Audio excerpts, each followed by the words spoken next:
विच बाणी अमृत सारे।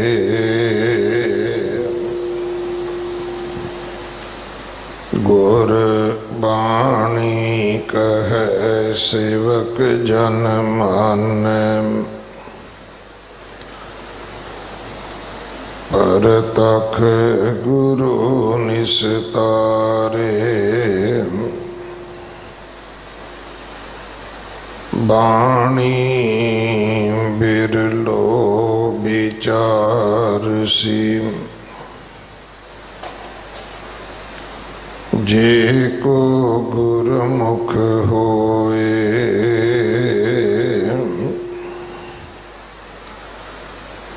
एह बाणी महापुरख की।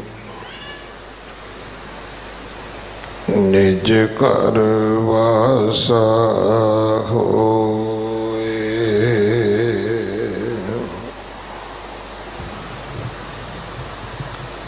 प्रभाती मोहल्ला पहला। बारह मैं रावल खप जामै। चौह शे मैं सन्यासी। जोगी कापड़िया सिर खूथे। बिन शब्द गल फांसी। शब्द रते पूरे बैरागी। आहठ हस्त में पीखे अजाची। एक पाए लिव लागी। रहा ब्राह्मणवाद पढ़े कर क्रिया। करणी कर्म कराए। बिन बूझे किस सूझ नाही। मन मुख बिछोड़ दुख पाए। शब्द मिले से सूचाचारी। साची दरगाह माने। अन दिन नाम रतन लिव लागे। जुग जुग साच समाने। सगले कर्म धर्म सुच संयम। जप तप तीरथ शब्द वसे।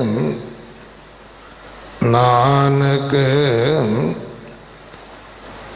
सतगुर मिल मिलाया। दुख पराशत काल नसे। सगले कर्म धर्म सुच संयम। जप तप तीरथ शब्द वसे। नानक सतगुर मिल मिलाया। दुख पराशत काल नसे। वाहिगुरु जी का खालसा वाहिगुरु जी की फतेह। प्रभाती महला पहला। ये पावन शब्द जो 1332 अंग ते दर्ज है, इस शब्द की विचार बाबा बंता सिंह जी मुख सेवादार संप्रदाय बाबा बिधि चंद साहिब टुंडा पिंड वाले आप जी नूं सरवण करवाउणगे। हर ऐतवार 11 बजे अमृत संचार हुंदा है। सो अज 9 बजे तक केसी इशनान करके पहुंचो, गुरु वाले बनो। बंगला साहब दी ऐप अपने फोन कंप्यूटर विच जरूर डाउनलोड करो। जिन्हां परिवारां ने दसवंध भेटा कीता है, सतगुरु सेवकां दीआं किरत कमाईआं विच बरकतां पाउणीआं, दसवंध विच वाधे बख्शणे। अज शाम नूं भाई लालो जी की याद विच तिन्हां दे जन्मदिन नूं समर्पित विशेष समागम 6 बजे तो लैके रात 10 बजे तक होवेगा। गुरुद्वारा बाबा मक्खण शाह लबाणा सिख सेंटर न्यूयॉर्क की संगत अते प्रबंधक कमेटी ने हर साल की तरह बाबा मक्खण शाह लबाणा जी की याद विच साचा गुरु लादो रे समागम जो अज 9 बजे तो लैके 2:30 बजे तक इसे दरबार दे विच हो रहा है। इस सारे समागम नूं उन्होंने स्पॉन्सर किया है क्योंकि वो आप कोविड करके आ नहीं सके। सो परसों रोज तो 2 श्री अखंड पाठ साहब प्रारंभ ने, जिन्हां दे 9 बजे भोग पै जाने हैं। 9 बजे तो लैके 2:30 बजे तक ये सारा ही प्रोग्राम टाइम टीवी चढ़दी कला अते जो बंगला साहब की अपनी साइट है, भावें फेसबुक है, भावें यूट्यूब है, ये लाइव टैलीकास्ट होवेगा पूरे संसार विच। आप जी किते बैठे भी इस समागम नाल जुड़ सकते हो। गुरु 9वें पातशाह गुरु तेग बहादुर साहब महाराज जी का 400 साला प्रकाश गुरपुरब जो अगले साल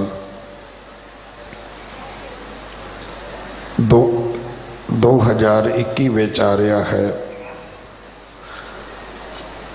दिल्ली कमेटी ने Guru Tegh Bahadur civil services academy gurdwara Mata Sundari college विच खोलण का फैसला किया। इत्थे बच्चे पढ़ाए नहीं जाणगे, बच्चों को स्पॉन्सर किया जाएगा। 85% खर्चा दिल्ली कमेटी करेगी।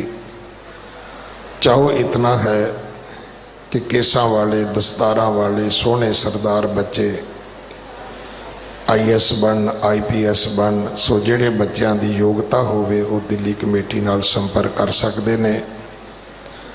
गुरु हरकृष्ण साहब महाराज का कोटान कोटान कोट शुकर, जिन्हों ने अपने इस दरबार तो इस कोरोने की महामारी विच बहुत वड्डियां सेवावां लईआं, लंगरां दियां, डॉक्टरां दी रहायश दियां। सो NDTV वालियां ने जो पूरे इंडिया दे विचों कुछ लोगों का सन्मान किया है, उहदे विच 10 नूं भी उन्होंने सन्मान दिता है। 1,11,000 रुपया उन्होंने कैश दिता है। सो मेरे अपने परिवार का यह फैसला है कि यह सन्मान मेरा नहीं, ये उस हर लंगरी सिंह का है, हर सेवादार सिंह का है, हर ड्राइवर का है, हर सेवादार नी भैन का है, जिन्हें लंगर पकाया है, जिन्हें लंगर वरताया है, जिन्हें गड्डियां चला चला के थां पर थां लंगर पहुँचाया है। सो ये 1,11,000 रुपया उन्होंने सारियां दे विच बराबर वंडिया जाएगा। और मैं उन्होंने सारियां नूं वधाई देना जिन्हों ने टीम वर्क किया। विशेष करके मैं दिल्ली कमेटी के प्रधान सरदार मनजिंदर सिंह जी सिरसा, जनरल सकत्तर सरदार हरमीत सिंह जी कालका, जिन्हों की सारी टीम ने ये अगे हो के सेवावां कीतियां। कईयां ने मैनू कहा, कहते तुसी बड़ी सेवा की। मैं कहा जे मैनू करोना हो जाता मैं की कर लैंदा। जे उस वाहिगुरू ने तंदुरुस्ती बख्शी, अपनी सेवा लै ली उसने। ये सेवा ओदी है, उसने आप कराउनी है, कोई मनुख नहीं कर सकता। सो मैं सारी कौम नूं, सारे दिल्ली वासियों नूं, सारे संसार के सिखां नूं, खास करके उन्होंने भी जिन्होंने दसवंध दे विचों तकरीबन 40 करोड़ के करीब पैसे भेजे, रसदां भेजियां, चावल, खंड, घ्यो, दालां भेजियां और गड्डियां भेजियां अपनियां भी साड़ियां गड्डियां ते लंगर डिस्ट्रीब्यूट किया जाए। सो ये उन्हां सारियां दा सन्मान है, सारे वधाई दे पात्र ने। सो प्रबंधक सेवादारां नूं मैं बेनती करांगा कि उन्हां सारियां दी लिस्ट बना के ये सन्मान उन्हां सारियां दे विच वंडिया जावे। ये मैं तो सिर्फ इन्नी गल जरूर है कि गुरु घर दा वजीर होने दे नाते उन्होंने नाम मेरा दिता है, पर यह सन्मान सब दा है। सारियां नूं वधाइयां और NDTV वालियां नूं भी मैं धन्नवाद देना, जिन्हां ने पूरे इंडिया दे विचों मेरा ख्याल जां 10 जां 11 व्यक्तियों की चोण की है। उहदे विच उन्होंने सिख कौम, सिख धर्म, सिक्खी दे विच विश्वास रखण वालियां नूं भी उन्होंने ये हक दिता है कि भाई जे तुसी सेवा की है तो तुहाडा भी सन्मान है। सो ये भाई सारियां दा सन्मान है। अगले समय वास्ते गुरबाणी विचार सरवण करिए।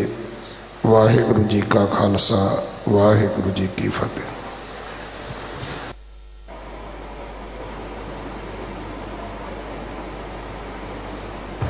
वाहिगुरु। गुरबाणी गावह भाई,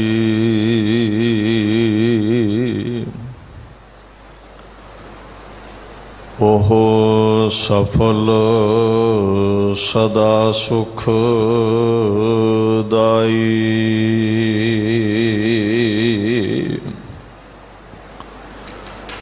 यही तेरी अवसर, यह तेरी बार,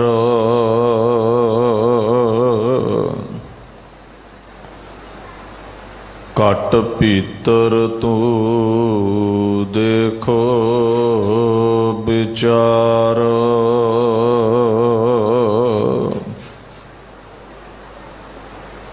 कह तो कबीर जीत कह हार,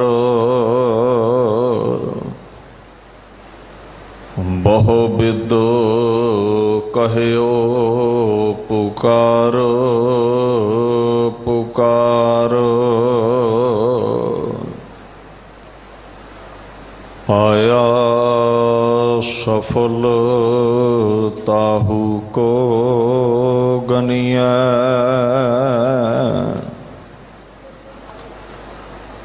जास रसन हर हर जस पनिया।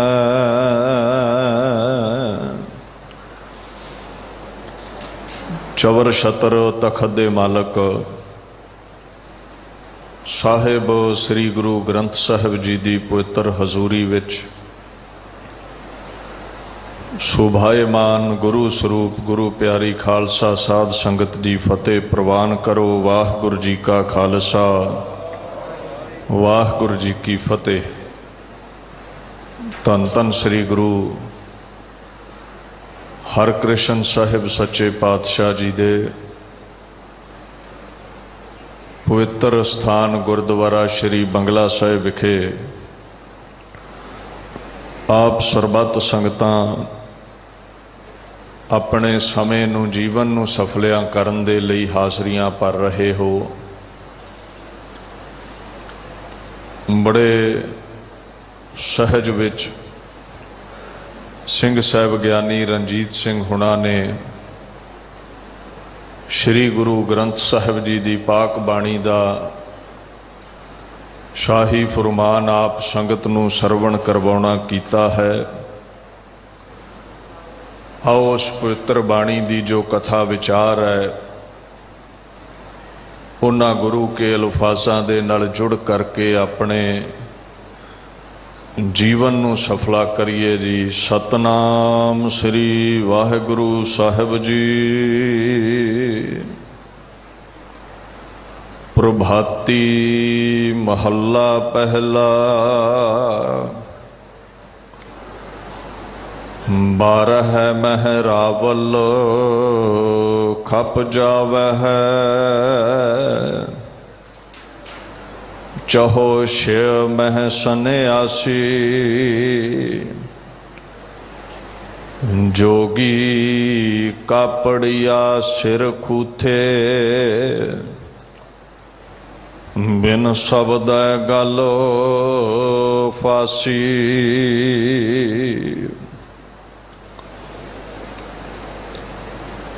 ਚੱਲ ਰਹੀ ਸ੍ਰੀ ਗੁਰੂ ਗ੍ਰੰਥ ਸਾਹਿਬ ਮਹਾਰਾਜ ਜੀ ਦੀ ਲੜੀਵਾਰ ਕਥਾ ਦੇ ਵਿੱਚ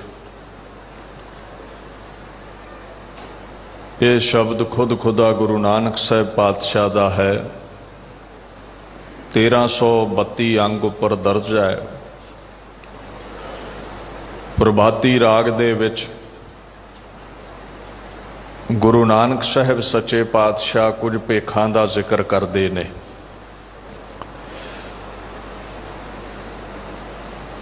ਹੁਣ ਭੇਖ ਤੋਂ ਭਾਵ ਪਹਿਰਾਵਾ ਹੈ, ਤੇ ਪਹਿਰਾਵੇ ਨੂੰ ਧਰਮ ਦੀ ਦੁਨੀਆ 'ਚ ਉਦੋਂ ਫੋਕ ਮੰਨ ਲਿਆ ਜਾਂਦਾ ਜਦੋਂ ਕੇਵਲ ਚਿੰਨ੍ਹ ਧਾਰੇ ਹੋਣ ਤੇ ਅੰਦਰ ਕੋਈ ਅਧਿਆਤਮਿਕਤਾ ਨਾ ਛਿਪੀ ਹੋਵੇ। ਹੁਣ ਜੇ ਤੋਈ ਨੇ ਵਿੱਚ ਚੌਲ ਹੈ ਨਹੀਂ ਤੇ ਉਹ ਕਿਸੇ ਕਰਮ ਨਹੀਂ ਹੈ ਖੇਤੀ। ਸੋ ਇਹ ਨਹੀਂ ਸਮਝਣਾ ਵੀ ਮਹਾਰਾਜ ਨੇ ਕਿਸੇ ਭੇਖ ਦਾ ਖੰਡਨ ਕੀਤਾ ਹੈ ਜਾਂ ਕਿਸੇ ਦਾ ਮੰਡਨ ਕੀਤਾ ਹੈ। ਇਹ ਕਈ ਦੁਨੀਆ ਤੇ ਸਤਪੁਰਸ਼ ਹੋਏ, ਉਹਨਾਂ ਆਪੋ ਆਪਣੇ ਭੇਖ ਚਲਾਏ, ਸੰਪਰਦਾਵਾਂ ਚਲਾਈਆਂ, ਪਰ ਉਹਨਾਂ ਦੇ ਜਿਹੜੇ ਫਾਲੋਅਰ ਸਨ ਉਹਨਾਂ ਨੇ ਭੇਖ ਤੇ ਧਾਰ ਲਿਆ, ਪਰ ਅਧਿਆਤਮਿਕਤਾ ਨਹੀਂ ਸੀ, ਚੌਂਕੜਾ ਨਹੀਂ ਸੀ, ਰੱਬ ਦੇ ਗੀਤ ਨਾ ਗਾਏ ਗਏ, ਉੱਥੇ ਉਹ ਭੇਖ ਫੋਕਾ ਹੀ ਰਹਿ ਗਿਆ। ਸੋ ਐਸੇ ਜਿਹੜੇ ਕੇਵਲ ਭੇਖ ਦੇ ਧਾਰਨੇ ਵਾਲੇ ਲੋਕ ਨੇ ਉਹਨਾਂ ਨੂੰ ਮੱਤ ਦਿੱਤੀ ਹੈ ਮਹਾਰਾਜ ਨੇ ਵੀ ਭੇਖ ਉਹ ਸਫਲਾ ਹੈ, ਧਰਮ ਦਾ ਪਹਿਰਾਵਾ ਉਹ ਸਫਲਾ ਹੈ ਜਿਸ ਪਹਿਰਾਵੇ ਦੇ ਅੰਦਰ ਪਰਮਾਤਮਾ ਦਾ ਨਾਮ ਛਿਪਿਆ ਹੋਵੇ। ਹੁਣ ਇੱਥੇ ਜਿਹੜੀ ਪਹਿਲੀ ਉਦਾਹਰਣ ਦਿੱਤੀ ਹੈ 12 ਮਹਿ ਰਾਵਲ, 12 ਤੋਂ ਭਾਵ ਹੈ ਜਿਹੜੇ 12 ਪੰਥ ਨੇ, ਦੁਆਦਸ਼ ਜੋਗੀਆਂ ਦੇ ਜਿਹੜੇ 12 ਧਿਰ ਨੇ ਨਾ, ਜਿਹੜੀਆਂ ਉਹਨਾਂ ਦੀਆਂ 12 ਸੰਪਰਦਾਵਾਂ ਨੇ, 12 ਉਹਨਾਂ ਦੇ ਜਿਹੜੇ ਭੇਖ ਨੇ। ਜਿਹੜਾ ਲਫ਼ਜ਼ ਰਾਵਲ ਹੈ, ਰਾਵਲ ਦਾ ਭਾਵ ਹੈ ਰੌਲਾ ਪਾਉਣਾ, ਤੇ ਜੋਗੀ ਕੀ ਰੌਲਾ ਪਾਉਂਦੇ ਨੇ? ਅਲੱਖ ਅਲੱਖ ਇਹ ਪੁਕਾਰਦੇ ਨੇ। ਸੋ ਮਹਾਰਾਜ ਕਹਿੰਦੇ ਜਿਹੜੇ 12 ਭੇਖ ਨੇ ਜੋਗੀ ਜਨਾਂ ਦੇ। ਅੱਛਾ, ਰਾਵਲ ਇੱਕ ਜੋਗੀਆਂ ਵਿੱਚ ਖਾਸ ਫਿਰਕੇ ਦਾ ਵੀ ਨਾਮ ਹੈ ਜਿਹਦੇ ਵਿੱਚ ਹਿੰਦੂ ਅਤੇ ਮੁਸਲਮਾਨ ਦੋਨਾਂ ਪੱਖਾਂ ਦੇ ਲੋਕ ਹੁੰਦੇ ਨੇ। ਜਿਵੇਂ ਇਸਲਾਮ ਜਗਤ ਦਾ ਇੱਕ ਫਿਰਕਾ ਸੂਫੀ ਸੰਤ ਨੇ ਨਾ, ਉਹ ਸੂਫੀਆਂ 'ਚ ਵਿਦਾਂਤੀ ਵੀ ਹੋਣਗੇ, ਮੁਸਲਮਾਨ ਵੀ ਹੋਣਗੇ, ਕਈ ਯਹੂਦੀ ਵੀ ਹੁੰਦੇ ਨੇ ਜੋ ਸੂਫੀਜ਼ਮ ਨੂੰ ਧਾਰ ਲੈਂਦੇ ਨੇ। ਖੈਰ ਮਹਾਰਾਜ ਕਹਿੰਦੇ ਜਿਹੜੇ 12 ਪੰਥ ਨੇ ਰਾਵਲਾਂ ਦੇ, ਜੋਗੀਆਂ ਦੇ, ਜੋਗੀ ਤੋਂ ਭਾਵ ਹੁੰਦਾ ਜਿਹੜਾ ਰੱਬ ਨਾਲ ਜੁੜ ਗਿਆ ਹੈ। ਪਰ ਦੁਨੀਆ 'ਚ ਪ੍ਰਚਲਿਤ ਜੋਗੀ ਪੰਥ ਕਿਹੜਾ ਹੈ? ਪਤੰਜਲੀ ਰਿਸ਼ੀ ਦੇ ਦੱਸੇ 8 ਯੋਗ ਸਾਧਨਾ ਨੂੰ ਕਰਨ ਵਾਲਾ, ਜੋ ਸਾਧਨ ਪਤੰਜਲੀ ਰਿਸ਼ੀ ਨੇ ਮੁਕਤੀ ਦਾ ਕਾਰਨ ਦੱਸੇ ਨੇ, ਉਹਨਾਂ ਯੋਗ ਆਸਣਾ ਨੂੰ ਕਰਨ ਵਾਲਾ ਜੋਗੀ ਸਮਝਿਆ ਗਿਆ ਹੈ। ਅਸ਼ਟਾਂਗ ਅੱਠ ਆਸਣ ਉਸ ਦੇ ਪ੍ਰਚਲਿਤ ਨੇ, ਅੱਠ ਅੰਗ ਯੋਗ ਮਤ ਦੇ ਪ੍ਰਚਲਿਤ ਨੇ। ਯਮ ਹੈ, ਨਿਯਮ ਹੈ, ਆਸਨ ਹੈ, ਪ੍ਰਾਣਾਯਾਮ ਹੈ, ਇਦਾਂ ਦੇ ਆਸਣ ਨੇ। ਹੁਣ ਮਹਾਰਾਜ ਕਹਿੰਦੇ ਨੇ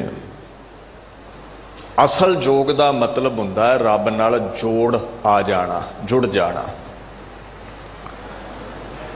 ਪਰ ਹੁਣ ਇੱਥੇ ਤਨ ਨੂੰ ਤਾਉਂਦੇ ਨੇ, ਸਰੀਰ ਨੂੰ ਦੁੱਖ ਦਿੰਦੇ ਨੇ, ਕੰਨ ਬਣਾ ਲੈਂਦੇ ਨੇ, ਲੱਖ ਲੱਖ ਪੁਕਾਰਦੇ ਨੇ, ਰਾਖ ਮਲ ਲੈਂਦੇ ਨੇ, ਬਾਹਰੀ ਚਿੰਨ ਸਾਰੇ ਹੀ ਧਾਰ ਲਏ, ਭੇਖ ਧਾਰ ਲਿਆ, ਪਰ ਅੰਦਰ ਉਸ ਈਸ਼ਵਰ ਦੀ ਭਗਤੀ ਨਹੀਂ ਹੈ। ਦੇਖੋ, ਜਿੱਥੇ ਤਨ ਨੂੰ ਤਾਉਣ ਦੀ ਗੱਲ ਹੈ ਉੱਥੇ ਗੁਰਬਾਣੀ ਨੇ ਖੰਡਨ ਕੀਤਾ ਵੀ ਐਡਾ ਸੁੰਦਰ ਸਰੂਪ ਪਰਮਾਤਮਾ ਨੇ ਤੁਹਾਨੂੰ ਬਖਸ਼ਿਆ ਹੈ, ਤੁਸੀਂ ਇਹਨੂੰ ਤਾਉਂਦੇ ਹੋ, ਧੂਣੀਆਂ ਤੇ ਬਿਠਾਉਂਦੇ ਹੋ, ਪੁੱਠੇ ਲਟਕਦੇ ਹੋ, ਇਹਨੂੰ ਤੰਗੀ ਦਿੰਦੇ ਹੋ। ਕਿਉਂ? ਸਹਿਜ ਵਿੱਚ ਬਹਿ ਕੇ ਰੱਬ ਦੇ ਗੀਤ ਗਾ ਲਵੋ। ਜਿਸ ਯੋਗ ਦਾ ਮੰਡਨ ਹੈ ਉਹ ਹੈ ਰੱਬ ਦੇ ਗੀਤ ਗਾ ਕੇ ਰੱਬ ਵਿੱਚ ਜੁੜਨਾ। ਹੁਣ ਯੋਗ ਸ਼ਾਸਤਰ ਵਾਲੇ ਚਿੱਤ ਨੂੰ ਨਿਰੁੱਧ ਕਰਦੇ ਨੇ, ਦੁਨੀਆ ਤੋਂ ਪਾਸੇ ਕਰਦੇ ਨੇ,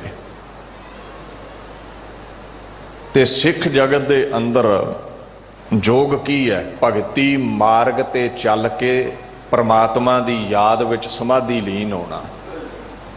ਪੁੱਠੇ ਸਿੱਧੇ ਹੋਣ ਨੂੰ ਯੋਗ ਨਹੀਂ ਕਿਹਾ। ਕਬੀਰ ਜੀ ਨੇ ਬੜਾ ਸੁੰਦਰ ਕਿਹਾ, ਕਬੀਰ ਮੈਂ ਜਾਣਿਓ ਪੜ੍ਹਬੋ ਭਲੋ।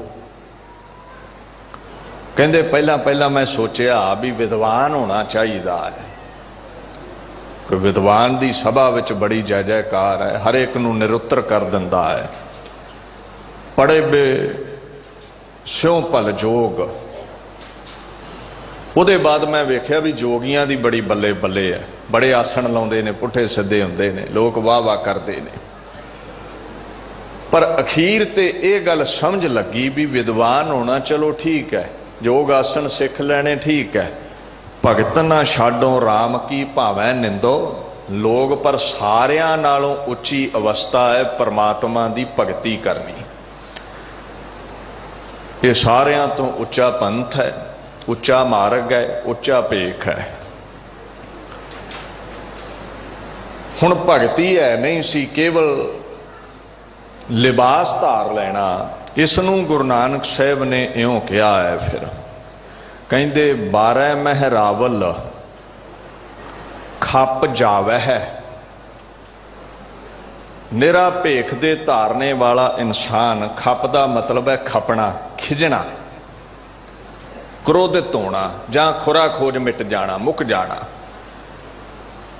ਉਹ ਮਿਟ ਜਾਂਦਾ ਹੈ ਜਿਹਦੇ ਅੰਦਰ ਨਾਮ ਨਹੀਂ ਹੈ ਨਾ, ਕੇਵਲ ਭੇਖ ਹੈ, ਉਹ ਮਿਟ ਜਾਂਦਾ ਹੈ।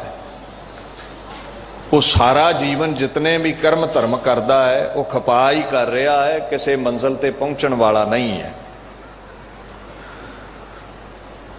ਸੋ ਅੱਗੇ ਭੇਖ ਦੀ ਮਹਾਰਾਜ ਗੱਲ ਕਰਦੇ ਨੇ, ਚਹੋ ਸ਼ਿਵ ਮਹਿ ਸੰਨਿਆਸੀ। ਸੰਨਿਆਸੀ ਉਹ ਹੈ ਜਿਸ ਨੇ ਗ੍ਰਸਤ ਛੱਡ ਦਿੱਤਾ, ਜੰਗਲਾਂ ਵਿੱਚ ਚਲਿਆ ਗਿਆ,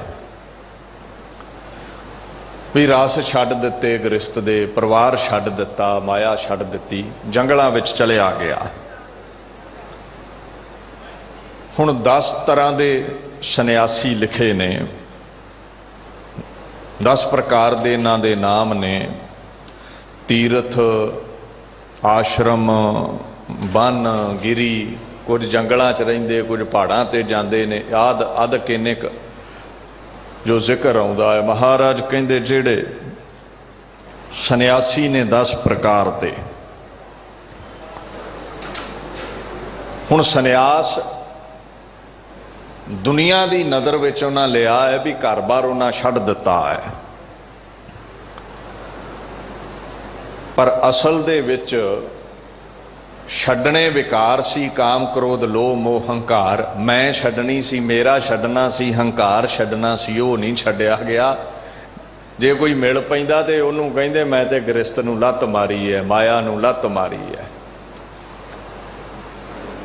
ਜੀਵਨ ਸਫਲਾ ਉਸਦਾ ਜਿਸਨੇ ਮੈਂ ਛੱਡ ਦਿੱਤੀ। ਹਰ ਜੀਓ ਹੰਕਾਰ ਨਾ ਭਾਵਈ। ਜਿਸ ਅੰਦਰ ਮੈਂ ਹੈ ਰੱਬ ਨੂੰ ਉਹ ਚੰਗਾ ਨਹੀਂ ਲੱਗਦਾ। ਪਰ ਜਿੰਨਾ ਚਿਰ ਦਾਵਾ ਹੈ ਵੀ ਮੈਂ ਘਰ ਛੱਡਿਆ, ਮੈਂ ਮਾਇਆ ਛੱਡੀ, ਮੈਂ ਨਿਆਣੇ ਛੱਡ ਦਿੱਤੇ, ਕਾਹਦਾ ਘਰ ਛੱਡਿਆ ਹੈ? 2 ਵਕਤ ਦੀ ਰੋਟੀ ਖਾਣ ਲਈ ਹੁਣ 10-12 ਘਰਾਂ 'ਚ ਫਿਰਦਾ ਹੈ, ਇੱਕ ਘਰ ਛੱਡ ਕੇ। ਘਰ ਵਾਲੀ ਛੱਡ ਦਿੱਤੀ, ਹੁਣ ਜਦੋਂ ਘਰਾਂ ਵਿੱਚ ਕੁਝ ਮੰਗਣ ਜਾਣਾ ਹੈ, ਗੈਰ ਇਸਤਰੀਆਂ ਨੂੰ ਬੁਰੀ ਨਜ਼ਰ ਨਾਲ ਵੇਖਣਾ ਹੈ, ਕਾਹਦੀ ਘਰ ਵਾਲੀ ਛੱਡੀ ਹੈ? ਇਹ ਨਿਆਣੇ ਛੱਡ ਕੇ ਹੀ ਆਇਆ, 13-14 ਚੇਲੇ ਰੱਖੇ ਨੇ ਲੱਤਾਂ ਕੁੱਟਣ ਨੂੰ, ਕੀ ਛੱਡਿਆ ਹੈ? ਵੀ ਛੱਡਣੇ ਵਿਕਾਰ ਨੇ ਘਰ ਛੱਡ ਦਿੱਤਾ। ਗੁਰੂ ਗ੍ਰੰਥ ਸਾਹਿਬ ਕਹਿੰਦੇ ਨੇ ਜੋਗੀ ਮਾਤੇ ਜੋਗ ਧਿਆਨ, ਸੰਨਿਆਸੀ ਮਾਤੇ ਅਹੰਮੇਵ। ਜੋਗੀਆਂ ਨੂੰ ਮਾਣ ਹੈ ਵੀ ਗਿਆਨ ਧਿਆਨ ਬੜਾ ਜਾਣਦੇ ਆ, ਬੜੇ ਬੜੇ ਆਸਣ ਲਾਉਣੇ ਜਾਣਦੇ ਆ, ਮਾਣ ਹੈ। ਜਿੱਥੇ ਮਾਣ ਹੈ, ਹੰਕਾਰ ਹੈ, ਉੱਥੇ ਰੱਬ ਨਹੀਂ ਹੁੰਦਾ। ਸੰਨਿਆਸੀਆਂ ਨੂੰ ਮਾਣ ਹੈ ਮੈਂ ਸਭ ਕੁਝ ਤਿਆਗ ਦਿੱਤਾ ਹੈ, ਘਰ-ਬਾਰ ਛੱਡਿਆ ਹੈ, ਪਰ ਮਹਾਰਾਜ ਕਹਿੰਦੇ ਮੈਂ ਤੇ ਮੇਰੀ ਛੱਡੀ ਨਾ ਗਈ, ਅਹੰਮੇਵ ਵਿੱਚ ਨੇ। ਗ੍ਰਸਤੀਆਂ ਨੂੰ ਬੜਾ ਨੀਵਾਂ ਸਮਝਦੇ ਨੇ ਵੀ ਇਹ ਤੇ ਵਿਕਾਰਾਂ ਵਿੱਚ, ਪਰਿਵਾਰਾਂ ਵਿੱਚ ਜਕੜੇ ਲੋਕ ਨੇ, ਅਸੀਂ ਬੜੇ ਤਿਆਗੀ ਹਾਂ।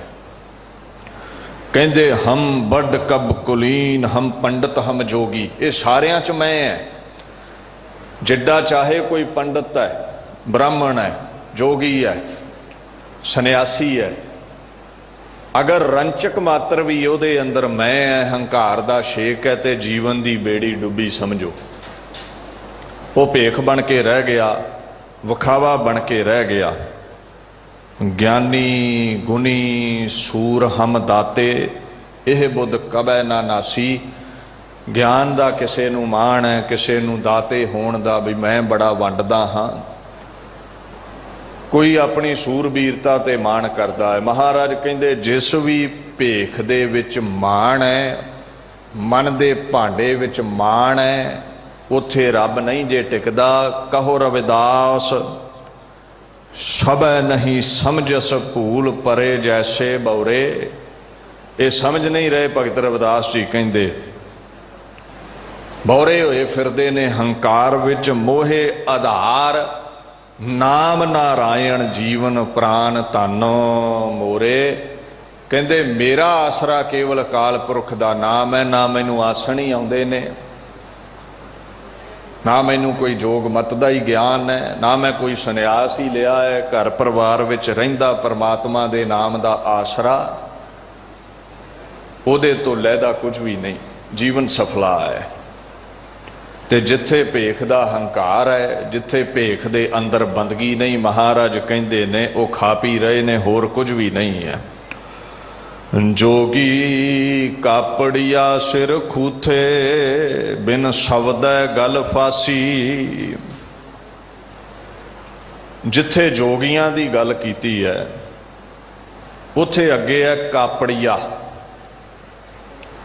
ਚੀਥੜੇ ਧਾਰੀ, ਟੱਲੀਆਂ ਦੀ ਗੋਦੜੀ ਅਥਵਾ ਚੋਲਾ ਪਹਿਨਣ ਵਾਲੇ, ਲੀਰਾਂ ਪਹਿਨਣ ਵਾਲੇ।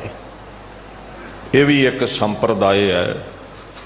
ਇਹਨਾਂ ਦੀ ਹਿਸਟਰੀ ਬਾਬਤ ਗੂਗਲ ਤੇ ਤੁਸੀਂ ਇਨਸਾਈਕਲੋਪੀਡੀਆ ਪੜ੍ਹੋ, ਉੱਥੇ ਤੁਹਾਨੂੰ ਪਤਾ ਲੱਗ ਜਾਵੇਗਾ।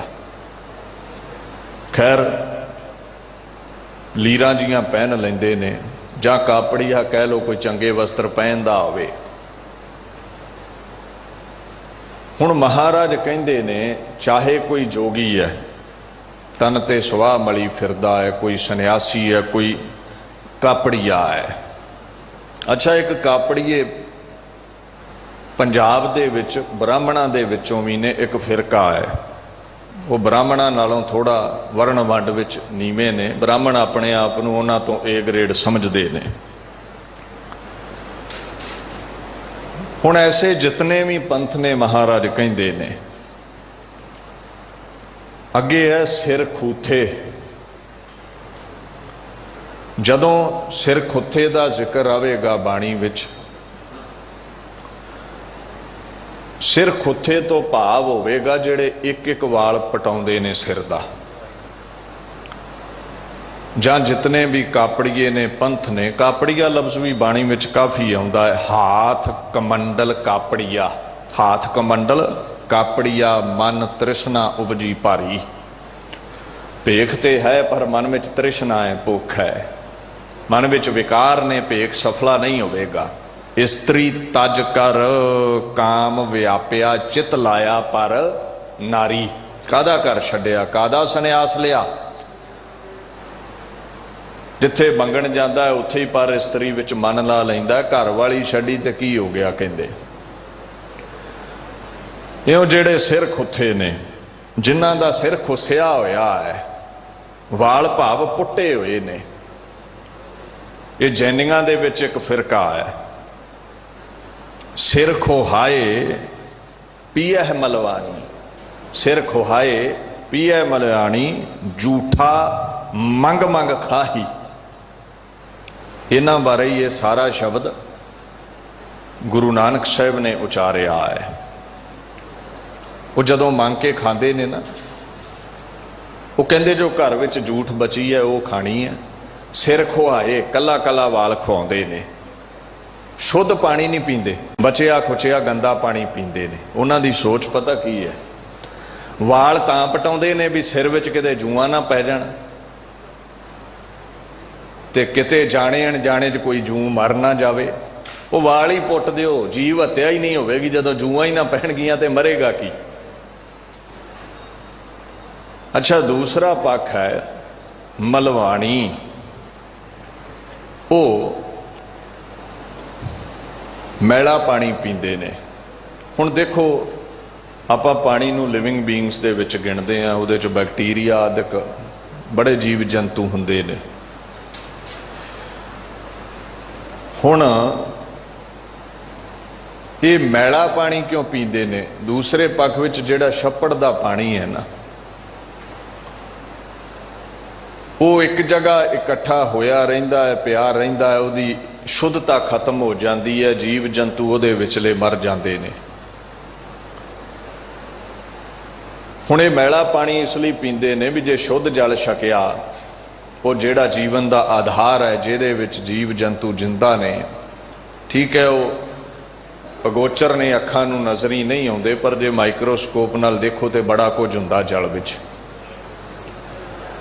ਉਹ ਕਹਿੰਦੇ ਮੈਲਾ ਪਾਣੀ ਪੀਓ, ਉੱਥੇ ਤੇ ਹੈ ਹੀ ਕੁਝ ਨਹੀਂ, ਸਭ ਕੁਝ ਅੱਗੇ ਹੀ ਮੋਇਆ ਹੈ, ਪਾਪ ਨਹੀਂ ਲੱਗੇਗਾ। ਜੇ ਸ਼ੁੱਧ ਜਲ ਛਕਿਆ ਤੇ ਫਿਰ ਕੋਈ ਜੀਵ ਜੰਤੂ ਮਰ ਜਾਵੇਗਾ ਅੰਦਰ ਜਾ ਕੇ,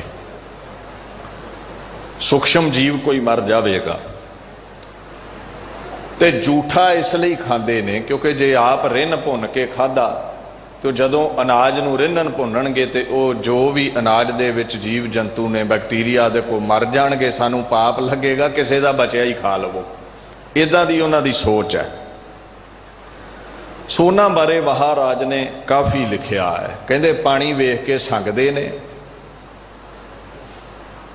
ਔਰ ਐਸੇ ਉਹ ਕਰਮ ਕਰਦੇ ਨੇ, ਵਾਲ ਉਹਨਾਂ ਦੇ ਸਿਰ ਦੇ ਖੋਏ ਜਾਂਦੇ ਨੇ, ਸਵਾ ਆਦਿਕ ਉਹਨਾਂ ਨੇ, ਮਹਾਰਾਜ ਕਹਿੰਦੇ ਨੇ, ਮਲੀ ਹੁੰਦੀ ਹੈ ਸਿਰ ਦੇ ਕੇਸਾਂ ਨੂੰ ਭਸਮ ਜਦੋਂ ਪਟਾਉਂਦੇ ਨੇ ਵਾਲਾਂ ਨੂੰ। ਗੁਰੂ ਸਾਹਿਬ ਕਹਿੰਦੇ ਮਾਪੇ ਵੀ ਉਹਨਾਂ ਦੇ ਬੜੇ ਦੁਖੀ, ਕਿਉਂਕਿ ਮਾਪਿਆਂ ਦੀ ਜਿਹੜੀ ਕਿਰਤ ਸੀ ਨਾ, ਉਹ ਨਾ ਛੱਡ ਦਿੱਤੀ ਹੈ। ਮਾਊ ਪੀਓ ਕਿਰਤ ਗਵਾਇਨ, ਮਾਊ ਪੀਓ ਕਿਰਤ ਗਵਾਇਨ, ਟੱਬਰ ਰੋਮਨ ਧਾਹੀ। ਉਹ ਪਰਿਵਾਰ ਵੀ ਰੋਂਦੇ ਨੇ ਵੀ ਸਾਡੇ ਵਾਲੀ ਕਿਰਤ ਛੱਡ ਕੇ ਕਿਹੜੇ ਬੰਨੇ ਤੁਰ ਪਏ ਨੇ। ਸਦਾ ਕੁਚੀਲ ਰਹ ਹੈ ਦਿਨ ਰਾਤੀ, ਮੱਥੈ ਟਿੱਕੇ ਨਾਹੀ। ਮਹਾਰਾਜ ਕਹਿੰਦੇ ਬ੍ਰਾਹਮਣਾਂ ਵਾਂਗੂ ਇਹ ਟਿੱਕੇ ਵੀ ਨਹੀਂ ਲਾਉਂਦੇ, ਕੁਚੀਲ ਜੇ ਰਹਿੰਦੇ ਨੇ, ਮੈਲੇ ਜੇ ਰਹਿੰਦੇ ਨੇ, ਨਹਾਉਣ ਧੋਣ ਤੋਂ ਇਹ ਦੂਰ ਰਹਿੰਦੇ ਨੇ। ਇਹਨਾਂ ਨੇ ਲੱਕ ਦੇ ਨਾਲ ਨਾ ਪਿਆਲੇ ਬੱਧੇ ਹੁੰਦੇ ਨੇ ਜਲ ਛਕਣ ਦੇ ਲਈ, ਹੱਥਾਂ ਵਿੱਚ ਚੌਰੀਆਂ ਫੜੀਆਂ ਹੁੰਦੀਆਂ ਵੀ ਕੋਈ ਜੀਵ ਜੰਤੂ ਨਾ ਆ ਜਾਵੇ, ਹਵਾ ਵਿੱਚ ਕੋਈ ਸੂਖਸ਼ਮ ਜੀਵ ਨਾ ਆ ਜਾਵੇ। ਇੱਕ ਕਤਾਰ 'ਚ ਹੀ ਤੁਰਦੇ ਨੇ, ਪੈਰ ਬੋਚ ਕੇ ਰੱਖਦੇ ਨੇ, ਕੋਈ ਜੀਵ ਹੱਤਿਆ ਨਾ ਹੋ ਜਾਵੇ। ਇੱਥੇ ਗੁਰੂ ਨਾਨਕ ਸਾਹਿਬ ਕਹਿੰਦੇ ਜੀਆ ਮਾਰ ਜੀਵਾਲੈ, ਸੋਈ ਅਵਰ ਨਾ ਕੋਈ ਰਾਖੈ। ਇਹ ਜੀਵ ਜਿਹੜੇ ਨੇ, ਇਹਨਾਂ ਦਾ ਮਰ ਜਾਣਾ, ਇਹਨਾਂ ਦਾ ਪੈਦਾ ਹੋਣਾ ਰੱਬ ਦੇ ਹੱਥ ਵਿੱਚ ਹੈ। ਤੁਸੀਂ ਚਾਹ ਕੇ ਵੀ ਕਿਸੇ ਨੂੰ ਰੱਖ ਨਹੀਂ ਸਕਦੇ ਤੇ ਚਾਹ ਕੇ ਵੀ ਕਿਸੇ ਨੂੰ ਮਾਰ ਨਹੀਂ ਸਕਦੇ। सो महाराज कहंदे ऐसा इन्हां दा जीवना है, नानक सिर खुत्ते शैतानी, इन्हां गल ना पाणी। पर इन्हां नूं चंगी गल कित्थे शोभदी है। जे इन्हां नूं आखो भाई इशनान करो, ये 84 दे गेड़ तो बादा किते बड़ा कीमती मनुखा जन्म मिलिया है, शरीर नूं सांभो, साफ सफाई रखो, इशनान करो, चौंकड़ा लाओ, रब दे गीत गाओ, ते कहंदे इहो जिहियां गल्लां इन्हां नूं चंगियां नहीं लगदियां। सो भेख ही भेख है, रब दी गल नहीं ये करदे। इदां दे जेड़े महाराज कहंदे लोक ने, गुरु नानक साहिब सच्चे पातशाह आखण लगे, बिन शब्दै गल फासी। चाहे जोगियां दा भेख है, चाहे सन्यासियां दा भेख है, चाहे कापड़ियां दा भेख है, ते चाहे सिर खुथे ने, जे नाम नहीं, शब्द नहीं, जे जड़ नहीं, ते रुख फल फुल नहीं दिंदा, फो की है, लिबास किसे काम नहीं आवेगा। कहंदे इउं समझ लो, शब्द तो बिना, नाम तो बिना, गुरु नानक साहिब कहंदे ने गल फासी। जन्म अते मरण दी फाही गल पई रहिंदी है, विकारां दी फाही गल पई रहिंदी है, दुखां दी फाही गल पई रहिंदी है। सो कोई भी तेरा भेख है, भेस है, धर्म है, किसी भी धर्म दे तू चिन्ह धारदा है तां ही सफले ने, जे अंदर नाम है, जे परमात्मा दा नाम है तेरे अंदर। हुण कोई जंजू धार लवे, तिलक बोधी दा पहरा कर लवे, जे रब दे गीत नहीं गाउंदा ते कादा सनातन मतिया है। हुण आपां पंज ककार पा लईए सिख, सिंह सज गए, जे अंदर सिखी नहीं, बाणी नहीं, ते फिर ये जेड़ा चोला है जां ककार है, महाराज कहंदे किस काम आउणगे। अंदर जड़ ते चाहीदी है ना, बीज ते चाहीदा है ना। सो महाराज पातशाह कहंदे इउं कई भेख ही धारदे ने, अंदर उन्हां ते अध्यात्मिकता नहीं हुंदी। अगे महाराज हुक्म करदे ने, शब्द रत्ते पूरे बैरागी। असल दे विच बैरागी कौन है? जिहदे अंदर परमात्मा दे लई वैराग है, जो परमात्मा दी सिफत सलाह विच रंगिया होया है, वो बैरागी है असल। वैराग नूं धारने वाला जिसने दुनिया दे पदार्थां दा मोह छड्ड दिता है, उन्होंने असल बाणी ने वैरागी कहा है। वैसे एक वैरागी पंथ है, वैष्णव साधुआं दा एक पंथ है, जो एक महापुरुष जिन्हां दा एक शब्द गुरु ग्रंथ साहिब दे विच आउंदा है ना, रामानंद जी महाराज, उन्होंने बड़ा प्रफुल्लित किया है। जदों तुसीं गुरु गोबिंद सिंह पातशाह दी पाक बाणी दसम बाणी पढ़ते हो ना,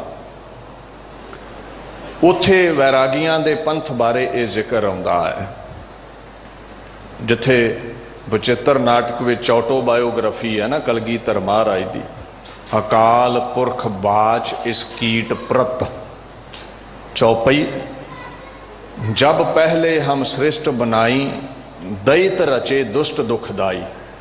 जदों अकाल पुरख ने दुष्ट दमन नूं दुनिया ते भेजना है, गुरु नानक साहिब अकाल पुरख दी गम्मी जोत दे 10वें वारस बना के अकाल पुरख दे हजूर विच खलोते ने दुष्ट दमन दे रूप विच। ते अकाल पुरख कह रहे सी भी मैं सृष्टि बनाई, मैं देव दैंत बनाए, मैं रहबर बनाए, महापुरुष बनाए, सारियां आपो अपना पंथ चला लिया ते मेरा नाम कोई जपदा नहीं है। उत्थे फिर वो अगे जांदे जांदे बैरागी पंथ की गल करते ने, पुन हर रामानंद को करा, भेस बैरागी को जिन धरा। पुन हर रामा नंद को करा, भेस बैरागी को जिन धरा। कहंदे रामानंद जी एक भगत पैदा किए, उन्हां वैराग दा भेख धारना किया। कंठी कंठ काठ की डारी, प्रभ की क्रिया न कछु बिचारी। ਕਹਿੰਦੇ ਉਹਨਾਂ ਕੰਠੀ ਪਾ ਲਈ। ਜਿਹੜੇ ਵੈਰਾਗੀ ਨੇ ਨਾ ਲੱਕੜ ਦੀ ਮਣਕਿਆਂ ਦੀ ਮਾਲਾ ਪਾਉਂਦੇ ਨੇ। ਹੁਣ ਹੋਇਆ ਕੀ, ਮਹਾਰਾਜ ਕਹਿੰਦੇ ਨੇ ਉਹਨਾਂ ਨੇ ਵੈਰਾਗ ਭੇਖ ਨੂੰ ਪ੍ਰਫੁੱਲਤ ਕੀਤਾ ਔਰ ਕੰਠੀ ਪਾ ਲਈ ਜਿਵੇਂ ਵੈਰਾਗੀ ਪਾਉਂਦੇ ਨੇ। ਇਦਾਂ ਹੀ ਉਹਨਾਂ ਦੇ ਚੇਲਿਆਂ ਨੇ ਕੀਤਾ। ਹੁਣ ਕੰਠੀ ਤੇ ਪਾ ਲਈ, ਪਰ ਉਹਨਾਂ ਦਾ ਜਿਹੜਾ ਚਲਾਇਆ ਭੇਖ ਸੀ ਨਾ, ਪ੍ਰਭ ਕੀ ਕਿਰਿਆ ਨਾ ਕਛੂ ਵਿਚਾਰੀ, ਉਹਨਾਂ ਦੇ ਭੇਖ ਨੇ ਅਕਾਲ ਪੁਰਖ ਦੇ ਗੀਤ ਗਾਏ ਨਾ। ਕੰਠੀ ਤੇ ਪਾ ਲਈ ਤੇ ਉਹ ਰਾਮਾਨੰਦ ਜੀ ਦੇ ਗੀਤ ਗਾਈ ਗਏ, ਰੱਬ ਨੂੰ ਵਿਸਾਰ ਦਿੱਤਾ। ਕਹਿੰਦੇ ਇਦਾਂ ਕਈ ਪੰਥ ਚੱਲੇ ਨੇ, ਜੇ ਪ੍ਰਭ ਪਰਮ ਪੁਰਖ ਉਪਜਾਏ, ਤਿੰਨ ਤਿੰਨ ਆਪਣੇ ਰਾਹ ਚਲਾਏ। ਇਦਾਂ ਜਿਹੜੇ ਵੀ ਮਹਾਪੁਰਸ਼ ਹੋਏ ਉਹਨਾਂ ਆਪੋ ਆਪਣੇ ਪੰਥ ਚਲਾਏ ਨੇ। ਪਰ ਮਹਾਰਾਜ ਕਹਿੰਦੇ ਚੇਲੇ ਬਾਲ ਕੇ ਆਪਣੇ ਮੁਰਸ਼ਿਦਾਂ ਨੂੰ ਹੀ ਮੰਨਣ ਲੱਗ ਪਏ। ਰੱਬ ਦੀ ਕਲਾ ਦਾ ਵਿਚਾਰ ਕਿਸੇ ਦੇ ਅੰਦਰ ਟਿਕਿਆ ਹੀ ਨਾ। ਕੰਠੀ ਕੀ ਹੈ? ਮਾਲਾ। ਜਿੱਥੇ ਵਿਖਾਵੇ ਦੀ ਗੱਲ ਹੈ ਉੱਥੇ ਖੰਡਨ ਹੈ। ਪੰਡਤ ਇੱਕ ਦਿਨ ਕਹਿੰਦੇ ਕਬੀਰ ਜੀ ਮਾਲਾ ਨਹੀਂ ਦਿਖਦੀ ਤੁਹਾਡੀ। ਹੁਣ ਕਬੀਰ ਸਾਹਮਣੇ ਤੇ ਫੇਰਦੇ ਨਹੀਂ, ਜੇਬ 'ਚ ਰੱਖਦੇ ਹੋਣਗੇ। ਕਬੀਰ ਜੀ ਕਹਿੰਦੇ ਕਬੀਰ ਮੇਰੀ ਸਿਮਰਨੀ ਰਸਨਾ ਉਪਰ, ਰਾਮ ਆਦ ਜੁਗਾਦੀ ਸਗਲ ਭਗਤ, ਤਾਂ ਕੋ ਸੁਖ ਬਿਸਰਾਮ। ਕਹਿੰਦੇ ਮੇਰੀ ਸਿਮਰਨੀ ਰਸਨਾ ਹੀ ਹੈ, ਮੈਂ ਜ਼ੁਬਾਨ ਨਾਲ ਜਪੀ ਜਾਣਾ ਹਾਂ।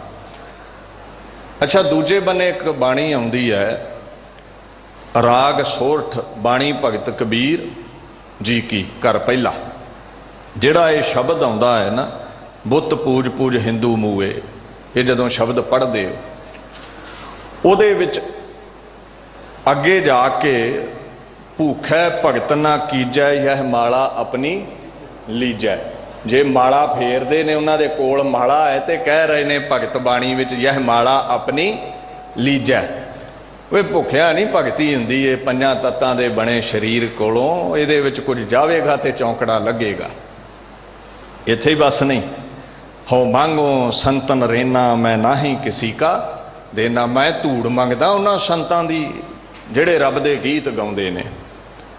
ਤੇ ਕਬੀਰ ਜੀ ਦੀ ਮਾਈ ਨੇ ਵੀ ਇੱਕ ਉਲਾਮਾ ਦਿੱਤਾ ਹੈ, ਹਮਾਰੇ ਕੁਲ ਕੌਨੇ ਰਾਮ ਕਹਿਓ। ਸਾਡੀ ਕੁੱਲ ਚ ਅੱਗੇ ਕਿਸੇ ਨੇ ਵੀ ਕਬੀਰ ਦੀ ਮਾਈ ਕਹਿੰਦੀ ਰਾਮ ਦਾ ਨਾਮ ਨਹੀਂ ਲਿਆ। ਜਬ ਤੇ ਮਾਲਾ ਲਈ ਨਪੂਤੇ ਤਬ ਤੇ ਸੁਖ ਨਾ ਭਇਓ। ਜਦੋਂ ਦੀ ਮੇਰੇ ਲਖਤੇ ਜਿਗਰ ਕਬੀਰ ਜੀ ਨੇ ਮਾਲਾ ਲਈ ਹੈ, ਇਹ ਕੰਮ ਕਰ ਛੱਡ ਗਿਆ, ਸਾਡੇ ਭਾਦਾ ਦੇ ਸੁੱਖ ਜਾਂਦਾ ਰਿਹਾ। ਇਹਦਾ ਮਤਲਬ ਮਾਲਾ ਰੱਖਦੇ ਨੇ, ਮਾਲਾ ਫੇਰਦੇ ਨੇ, ਪਰ ਵਿਖਾਵੇ ਲਈ ਨਹੀਂ। ਸਾਡਾ ਕੀ ਸੁਭਾਅ ਹੈ, ਗਲਾਂ 'ਚ ਤੇ ਪਾ ਲਈਦੀ ਹੈ। ਚਾਰ ਬੰਦੇ ਵੇਖਣ ਤੇ ਫੇਰਨ ਲੱਗ ਪਈਦਾ ਹੈ। ਚਾਰ ਦੀਵਾਰੀ ਵਿੱਚ ਹੋਈਏ, ਕੋਈ ਵੇਖੇ ਨਾ ਤੇ ਸੁੱਤੇ ਨਹੀਂ ਉੱਠੀਦਾ। ਇਹੋ ਜਿਹੀ ਮਾਲਾ ਨੂੰ ਪਖੰਡ ਕਿਹਾ ਹੈ ਬਾਣੀ ਨੇ। ਮਹਾਰਾਜ ਨੇ ਐਸੀ ਮਾਲਾ ਨੂੰ ਪਖੰਡ ਕਿਹਾ ਜੋ ਵਿਖਾਵੇ ਮਾਤਰ ਹੈ, ਫੇਰਦੇ ਨਹੀਂ। ਮਹਾਰਾਜ ਕਹਿੰਦੇ ਨੇ ਨਾ, ਧੋਤੀ ਉਜਲ ਤਿਲਕ ਗਲ ਮਾਲਾ, ਅੰਤਰ ਕ੍ਰੋਧ ਪੜ੍ਹੈ ਨਟਸ਼ਾਲਾ। ਅੰਦਰ ਕ੍ਰੋਧ ਹੈ, ਗਲ ਵਿੱਚ ਮਾਲਾ ਹੈ, ਵਿਖਾਵੇ ਦੀ ਫੇਰੀ ਕਦੇ ਹੈ ਨਹੀਂ ਹੈ। ਨਾਮ ਵਿਸਾਰ ਮਾਇਆ ਮਦ ਪੀਆ, ਬਿਨ ਗੁਰ ਭਗਤ ਨਾਹੀ ਸੁਖ ਦੀਆ। ਮਾਲਾ ਤੇ ਪਾਈ ਸੀ ਪਰ ਫੇਰੀ ਹੈ ਹੀ ਨਾ, ਨਾਮ ਜਪਿਆ ਹੀ ਨਾ। ਮਹਾਰਾਜ ਕਹਿੰਦੇ ਭਗਤੀ ਤੋਂ ਬਿਨਾ ਮਾਲਾ ਸਫਲੀ ਨਹੀਂ ਹੈ। ਇਦਾਂ ਹੀ ਗੁਰੂ ਗੋਬਿੰਦ ਸਿੰਘ ਪਾਤਸ਼ਾਹ ਕਹਿੰਦੇ ਰਾਮਾਨੰਦ ਜੀ ਦੇ ਜਿਹੜੇ ਵੈਰਾਗੀ ਸਨ ਨਾ, ਵੈਰਾਗੀ ਪੰਥ ਦੇ ਫੋਲੋਵਰ ਸਨ, ਉਹਨਾਂ ਨੇ ਮਾਲਾ ਤੇ ਪਾ ਲਈ, ਪ੍ਰਭੂ ਦੀ ਕਲਾ ਦੀ ਵਿਚਾਰ ਨਾ ਕੀਤੀ। ਮਾਲਾ ਨੂੰ ਫੇਰਿਆ ਨਾ, ਜਪਿਆ ਨਾ। ਉਹਨਾਂ ਸਮਝ ਲਿਆ ਵੀ ਮਾਲਾ ਪਾਉਣ ਨਾਲ ਹੀ ਵੈਰਾਗੀ ਬਣ ਗਏ। ਹੁਣ ਕਈ ਮੇਰੇ ਵੀਰ ਇੱਥੇ ਕਿੰਤੂ ਕਰ ਦਿੰਦੇ ਜੀ, ਰਾਮਾਨੰਦ ਜੀ ਦਾ ਤੇ ਸ਼ਬਦ ਗੁਰੂ ਗ੍ਰੰਥ ਸਾਹਿਬ ਵਿੱਚ ਹੈ ਤੇ ਉਹਦੇ 'ਚ ਉਹਨਾਂ ਨੂੰ ਭਗਤ ਕਿਹਾ ਹੈ, ਤੇ ਗੁਰੂ ਗੋਬਿੰਦ ਸਿੰਘ ਮਹਾਰਾਜ ਨੇ ਤੇ ਖੰਡਨ ਕੀਤਾ ਹੈ। ਵਿਚਾਰਧਾਰਾ ਦਸਮ ਬਾਣੀ ਨਾਲ ਆਦ ਮਹਾਰਾਜ ਦੀ ਰਲਦੀ ਨਹੀਂ। ਉਹ ਇੱਥੇ ਭੁਲੇਖਾ ਖਾ ਗਏ ਕਿਉਂਕਿ ਉਹਨਾਂ ਨੂੰ ਸ਼ਬਦ ਬੋਧ ਨਹੀਂ ਹੈ, ਗਿਆਨ ਨਹੀਂ ਹੈ ਦਸਮ ਦੀ ਬਾਣੀ ਦੇ ਅਲਫਾਜ਼ ਕਿਹੜੀ ਭਾਸ਼ਾ ਦੇ ਨੇ। ਕਲਾ ਅਜ਼ਮਤ ਅਕਾਲ ਪੁਰਖ ਦੀ ਨੂੰ ਕਲਗੀਧਰ ਕਹਿੰਦੇ। ਉਹ ਜਿਹੜੇ ਵੈਰਾਗੀ ਸਨ ਭੁੱਲ ਗਏ, ਮਾਲਾ ਨੂੰ ਹੀ ਕਲਾ ਸਮਝ ਲਿਆ, ਮਾਲਾ ਨੂੰ ਹੀ ਮੁਕਤੀ ਸਮਝ ਲਿਆ। ਭਗਤ ਰਾਮਾਨੰਦ ਦੇ ਚੇਲਿਆਂ ਨੇ ਮਾਲਾ ਤੇ ਪਾ ਲਈ, ਰਾਮਾਨੰਦ ਜੀ ਦੇ ਗੀਤ ਗਾ ਲਏ, ਪਰ ਖੁਦਾਇਆ ਦੇ ਗੀਤ ਗਾਉਣੇ ਭੁੱਲ ਗਏ। ਉਹ ਹੁਣ ਇਸ ਭਗਤ ਜੀ ਬਾਰੇ ਬਾਬਾ ਸੈਣ ਜੀ ਨੇ ਬੜਾ ਸੁੰਦਰ ਕਿਹਾ, ਧੂਪ ਦੀਪ ਘ੍ਰਿਤ ਸਾਜ ਆਰਤੀ ਵਾਰਨੇ ਜਾਉ ਕਮਲਾ ਪਾਤੀ। ਅੱਗੇ ਕਹਿੰਦੇ ਨੇ ਰਾਮਾ ਭਗਤ ਰਾਮਾਨੰਦ ਜਾਣੈ, ਰਾਮ ਦਾ ਅਕਾਲ ਪੁਰਖ ਦਾ ਭਗਤ ਰਾਮਾਨੰਦ ਜੀ ਜਾਣੇ ਗਏ। ਪੂਰਨ ਪਰਮਾਨੰਦ ਬਖਾਨੈ, ਜੋ ਪਰਮ ਆਨੰਦ ਵਿੱਚ ਰਹਿਣ ਵਾਲੇ ਸਨ, ਪਰਮ ਆਨੰਦ ਵਿੱਚ ਅਕਾਲ ਪੁਰਖ ਦੇ ਗੀਤ ਗਾਉਂਦੇ ਸਨ। ਹੁਣ ਉਸੇ ਰਾਮਾਨੰਦ ਜੀ ਕੋਲੋਂ ਉਪਦੇਸ਼ ਲਿਆ ਸੀ ਕਬੀਰ ਜੀ ਨੇ। ਦੇਖੋ ਬ੍ਰਾਹਮਣ ਸਨ, ਸ਼ੂਦਰ ਨੂੰ ਉਪਦੇਸ਼ ਨਹੀਂ ਸਨ ਦਿੰਦੇ, ਤੇ ਕਬੀਰ ਜੀ ਨੂੰ ਪਤਾ ਸੀ ਵੀ ਮੇਰੀ ਵਰਣ ਵੰਡ ਜਿਹੜੀ ਹੈ ਉਹ ਬ੍ਰਾਹਮਣ ਅਨੁਸਾਰ ਸ਼ੂਦਰਾਂ ਵਿੱਚ ਹੈ, ਮੈਨੂੰ ਉਪਦੇਸ਼ ਨਹੀਂ ਦੇਣਾ ਰਾਮਾਨੰਦ ਜੀ ਨੇ। ਉਹ ਲੰਮੇ ਪੈ ਗਏ। ਭਾਈ ਗੁਰਦਾਸ ਕਹਿੰਦੇ ਰਾਮਾਨੰਦ ਜੀ ਸੁਬਹ ਇਸ਼ਨਾਨ ਕਰਨ ਜਾਂਦੇ ਸਨ। ਇਹ ਪਹਿਲਾਂ ਦੀਆਂ ਗੱਲਾਂ ਨੇ, ਜਦੋਂ ਬ੍ਰਹਮ ਵਿੱਚ ਅਭੇਦ ਨਹੀਂ ਹੋਏ ਰਾਮਾਨੰਦ ਜੀ, ਜਦੋਂ ਹਜੇ ਆਪਣੇ ਆਪ ਨੂੰ ਬ੍ਰਾਹਮਣ ਸਮਝਦੇ ਸਨ, ਜਾਤ ਦਾ ਅਹੰਕਾਰ ਸੀ। ਕਬੀਰ ਜੀ ਨੇ ਵੇਖਿਆ ਵੀ ਇਹ ਤੜਕੇ ਉੱਠ ਕੇ ਗੰਗਾ ਇਸ਼ਨਾਨ ਨੂੰ ਜਾਂਦੇ ਨੇ, ਮੈਂ ਰਸਤੇ 'ਚ ਲੰਮੇ ਪੈ ਜਾਣਾ। ਲੰਮੇ ਪੈ ਗਏ। ਰਾਮਾਨੰਦ ਜੀ ਹਨੇਰੇ ਵਿੱਚ ਲੰਘਣ ਲੱਗੇ, ਠੋਕਰ ਲੱਗੀ ਤੇ ਸਹਿ ਸੁਭਾਅ ਕਹਿੰਦੇ, ਉੱਠ ਰਾਮ ਕੇ ਰਾਮ ਕਹੋ। ਤੇ ਕਬੀਰ ਜੀ ਨੇ ਉਸ ਦਿਨ ਤੋਂ ਹੀ ਗੁਰੂ ਧਾਰ ਲਿਆ ਵੀ ਮੈਨੂੰ ਉਪਦੇਸ਼ ਮਿਲ ਗਿਆ ਹੈ। ਹੋਏ ਬਿਰਕਤ ਬਨਾਰਸੀ ਰਹਿੰਦਾ ਰਾਮਾਨੰਦ ਗੁਸਾਈ। ਭਾਈ ਗੁਰਦਾਸ ਨੇ ਸਾਰਾ ਲਿਖਿਆ ਹੈ। ਅੰਮ੍ਰਿਤ ਵੇਲੇ ਉੱਠ ਕੇ ਜਾਂਦਾ ਗੰਗਾ ਨਹਾਵਣ ਤਾਈ। ਗੰਗਾ ਤੇ ਇਸ਼ਨਾਨ ਕਰਨ ਜਾਂਦੇ ਸਨ। ਅੱਗੋਂ ਹੀ ਦੇ ਜਾਏ ਕਹਿ ਲੰਮਾ ਪਿਆ ਕਬੀਰ ਤਥਾਈ। ਜਾ ਰਹੇ ਸਨ, ਕਬੀਰ ਜੀ ਲੰਮਾ ਪਏ ਸਨ। ਪੈਰੀ ਟੁੰਬ ਉਠਾ ਲਿਆ, ਬੋਲੋ ਰਾਮ ਸਿੱਖ ਸਮਝਾਈ। ਇਹ ਸਿੱਖਿਆ ਦੇ ਦਿੱਤੀ। ਹੁਣ ਕਬੀਰ ਜੀ ਵੀ ਰਾਮ ਨਾਲ ਜੁੜ ਗਏ। ਹੁਣ ਪਰ ਗੱਲ ਇਹ ਹੈ ਵੀ ਹੁਣ ਆਪਾਂ ਨੂੰ ਗੁਰੂ ਗ੍ਰੰਥ ਸਾਹਿਬ ਉਪਦੇਸ਼ ਦਿੰਦੇ, ਆਪਾਂ ਕਿਤੇ ਸਾਰੇ ਮੰਨ ਕੇ ਗੁਰਮੁਖ ਬਣ ਜਾਂਦੇ ਨਹੀਂ। ਰਾਮਾਨੰਦ ਜੀ ਨੇ ਜਦੋਂ ਬ੍ਰਹਮ ਦੀ ਪ੍ਰਾਪਤੀ ਕਰ ਲਈ, ਬ੍ਰਹਮ ਦਾ ਉਪਦੇਸ਼ ਦਿੱਤਾ, ਪਰ ਜ਼ਿਆਦਾਤਰ ਚੇਲੇ ਉਹਨਾਂ ਦੇ ਕੰਠੀ ਗਲ ਵਿੱਚ ਪਾ ਕੇ, ਮਾਲਾ ਪਾ ਕੇ ਇਸੇ ਨੂੰ ਹੀ ਸਮਝਣ ਲੱਗ ਪਏ ਵੀ ਮੁਕਤੀ ਹੈ। ਕਬੀਰ ਜੀ ਵਰਗਾ ਕੋਈ ਵਿਰਲਾ ਹੀ ਸੀ ਇਹਨਾਂ ਦਾ ਸੇਵਕ ਜਿਹੜਾ ਬ੍ਰਹਮ ਦੇ ਵਿੱਚ ਅਭੇਦ ਹੋਇਆ। ਹੁਣ ਹੋਇਆ ਕੀ? ਆਪਾਂ ਭਗਤ ਰਾਮਾਨੰਦ ਜੀ ਨੂੰ ਹੀ ਪੁੱਛੀਏ ਵੀ ਕਲਗੀਧਰ ਮਹਾਰਾਜ ਤੁਹਾਡੇ ਬਾਰੇ ਬਾਣੀ 'ਚ ਇਹ ਕਹਿੰਦੇ ਨੇ ਵੀ ਤੁਹਾਡੇ ਚੇਲੇ ਬਾਲਕਿਆਂ ਜਿਹੜੇ ਤੁਹਾਡੇ ਪੰਥ 'ਚ ਆਏ ਨੇ ਉਹਨਾਂ ਨੇ ਕੀ ਕੀਤਾ ਹੈ, ਕੰਠੀ ਤੇ ਪਾ ਲਈ, ਰੱਬ ਦੇ ਗੀਤ ਗਾਏ ਹੀ ਨਾ। ਇਹ ਆਪਣੇ 'ਚ ਵੀ ਤੇ ਹੈ ਨਾ, ਸਿੱਖਾਂ 'ਚ ਬਾਣਾ ਤੇ ਪਾ ਲਿਆ, ਰੱਬ ਦੇ ਗੀਤ ਕਈ ਵਾਰ ਅਸੀਂ ਗਾਉਂਦੇ ਹੀ ਨਹੀਂ। ਰਾਮਾਨੰਦ ਜੀ ਨੂੰ ਪੁੱਛੀਏ ਵੀ ਤੁਸੀਂ ਮੂਰਤੀ ਪੂਜਕ ਸੀ? ਰਾਮਾਨੰਦ ਜੀ ਮੰਨਦੇ ਨੇ, ਕਹਿੰਦੇ ਮੈਂ ਚੱਲਿਆ ਮੂਰਤੀ ਤੋਂ ਹੀ ਆ। ਗੁਰੂ ਗ੍ਰੰਥ ਸਾਹਿਬ ਦੇ ਹੀ ਬੋਲ ਨੇ। ਰਾਮਾਨੰਦ ਜੀ ਘਰ ਪਹਿਲਾ ਇੱਕ ਓੰਕਾਰ ਸਤਿਗੁਰ ਪ੍ਰਸਾਦ, ਕਤ ਜਾਈਏ ਰੇ ਘਰ ਲਾਗੋ ਰੰਗ। ਇਹ ਸ਼ਬਦ ਹੈ ਉਹਨਾਂ ਦਾ। ਕਹਿੰਦੇ ਮੇਰੇ ਅੰਦਰ ਉਮੰਗ ਸੀ, ਏਕ ਦਿਵਸ ਮਨ ਭਈ ਉਮੰਗ, ਕਸ ਚੰਦਨ ਚੋਆ ਬਹੁ ਸੁਗੰਧ। ਮੇਰੇ ਅੰਦਰ ਇੱਕ ਦਿਨ ਉਮੰਗ ਪੈਦਾ ਹੋਈ, ਚਾਹ ਪੈਦਾ ਹੋਈ। ਮੈਂ ਚੱਲਿਆ ਪੂਜਾ ਕਰਨ। ਤੇ ਚੱਲਿਆ ਕਿੱਦਾਂ? ਜਿੱਦਾਂ ਇੱਕ ਪਤੀ ਵਰਤਾ ਔਰਤ ਆਪਣੇ ਖਸਮ ਨੂੰ ਖੁਸ਼ ਕਰਨ ਜਾਂਦੀ ਹੈ ਨਾ। ਪੂਜਨ ਚਾਲੀ ਬ੍ਰਹਮ ਠਾਏ, ਸੋ ਬ੍ਰਹਮ ਬਤਾਇਓ ਗੁਰ ਮਨ ਹੀ ਮਾਹੇ। ਹੁਣ ਮੈਂ ਜਗਿਆਸਾ ਲੈ ਕੇ ਨਾ ਮੰਦਰ ਦੇ ਵਿੱਚ ਜਗਿਆਸੂ ਰੂਪ ਇਸਤਰੀ ਬਣ ਕੇ ਆਪਣੇ ਖਸਮ ਰੂਪੀ ਦੇਵ ਨੂੰ ਖੁਸ਼ ਕਰਨ ਚੱਲੀ।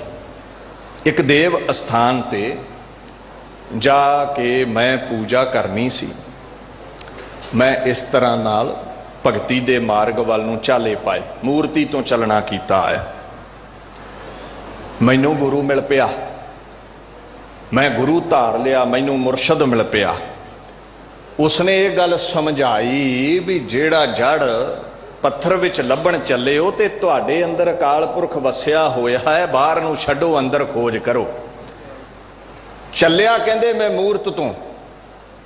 ਭਗਤ ਨਾਮਦੇਵ ਜੀ ਕਿੱਥੋਂ ਚੱਲੇ ਨੇ? ਮੂਰਤ ਤੋਂ ਹੀ ਚੱਲੇ ਨੇ ਨਾ। ਮੰਦਰ ਵਿੱਚ ਗਏ ਨੇ ਕਿ ਨਹੀਂ? ਗੁਰੂ ਗ੍ਰੰਥ ਸਾਹਿਬ ਵਿੱਚ ਸਾਫ਼ ਲਿਖਿਆ ਹੈ, ਜਿਉਂ ਜਿਉਂ ਨਾਮਾ ਹਰ ਗੁਣ ਉਚਰੈ ਭਗਤ ਜਨਾ ਕੋ ਦੇਹੁਰਾ ਫਿਰੈ। ਜੇ ਮੰਦਰ 'ਚ ਗਏ ਨੇ ਤੇ ਫੇਰ ਹੀ ਪੰਡਤਾਂ ਨੇ ਧੱਕੇ ਮਾਰ ਕੇ ਬਾਹਰ ਕੱਢਿਆ ਹੈ। ਤੇ ਜਦੋਂ ਧੱਕੇ ਮਾਰ ਕੇ ਬਾਹਰ ਕੱਢਿਆ ਤੇ ਪਰਮਾਤਮਾ ਨੇ ਮੰਦਰ ਹੀ ਭਗਤ ਨਾਮਦੇਵ ਵੱਲ ਘੁਮਾ ਦਿੱਤਾ ਵੀ ਇੱਥੇ ਚੰਮ ਕਰਕੇ कोई ब्राह्मण नहीं है, चम करके कोई मैला नहीं है, शूद्र नहीं है, मन करके ही रब नाल मिलिया होया ब्राह्मण है, ते मन करके ही जेड़ा मैला है वो शूद्र है, थे चम करके वर्ण वंड नहीं है। धर्म की दुनिया का सिद्धांत ऐसा है। ते रामानंद जी कहते मैं बलहारे जावां उस मुरशद दे गुरु दे जिसने मैनू मूर्ति वालों हटा के रब नाल जोड़ दिता है। सतगुर मैं बलिहारी तोर जिन सकल विकल भ्रम काटे मोर, मेरे भ्रम कट दिते रामानंद स्वामी रमत ब्रह्म। जेड़ा मूर्त तो चलिया सी ठाकर द्वारे तो, जिस बाबत कलगीधर महाराज ने लिखिया है भी उन्होंने एक वैरागी पंथ चलाया, कंठियां पवा दित्तियां, हुण माला पा लैनी होर गल है, माला फेर के रब नूं पा लेना होर विशा है। सो महाराज कहंदे रामानंद जी, रामानंद स्वामी रमत ब्रह्म गुर का शब्द काटै कोट कर्म। उन्हां नूं समझ आ गई भी गुरु दे बख्शे शब्द नाल अकाल पुरख नूं ध्याउणा है, अकाल पुरख दे गीत गाउणे ने, अकाल पुरख विच भेद होए महापुरुष। पर अज भी वैरागी पंथ जिहड़ा उन्हां दा चलदा है, कंठी पाउंदे ने गल विच, लकड़ दी माला पाउंदे ने, ते जे ना जपण ज़्यादातर जो नहीं करते तो गुरु गोबिंद सिंह महाराज कहते की कर रहे हो, कंठी पा के किते निजात मिलेगी, रब की कला नूं क्यों भुल रहे हो तुसी।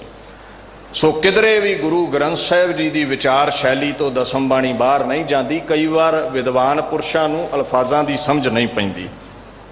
सो 10 गुरुआं की बाणी नूं हिरदे विच टकाउण वाला, 10 गुरुआं की बाणी ते अकीदा रखण वाला, अकाल तख्त साहिब की मर्यादा पढ़ो, खरड़ा पढ़ो, ਉਹਦੇ ਵਿੱਚ ਸਾਫ਼ ਇਹ ਗੱਲ ਲਿਖੀ ਹੈ, one who believes in immortal being, one who believes in Guru Nanak, Guru Gobind, 10 ਪਾਤਸ਼ਾਹੀਆਂ ਦਾ ਜ਼ਿਕਰ ਹੈ, one who believes in the utterances of 10 gurus, 10 ਗੁਰੂਆਂ ਦੀ ਬਾਣੀ ਵਿੱਚ ਭਰੋਸਾ ਰੱਖਣ ਵਾਲਾ ਸਿੱਖ ਹੈ। ਬਾਣੀ ਗੁਰੂ ਗੁਰੂ ਹੈ, ਬਾਣੀ ਵਿੱਚ ਬਾਣੀ ਅੰਮ੍ਰਿਤ ਸਾਰੇ, ਗੁਰਬਾਣੀ ਕਹੈ ਸੇਵਕ ਜਨ ਮਾਨੈ, ਪ੍ਰਤੱਖ ਗੁਰੂ ਨਿਸਤਾਰੈ।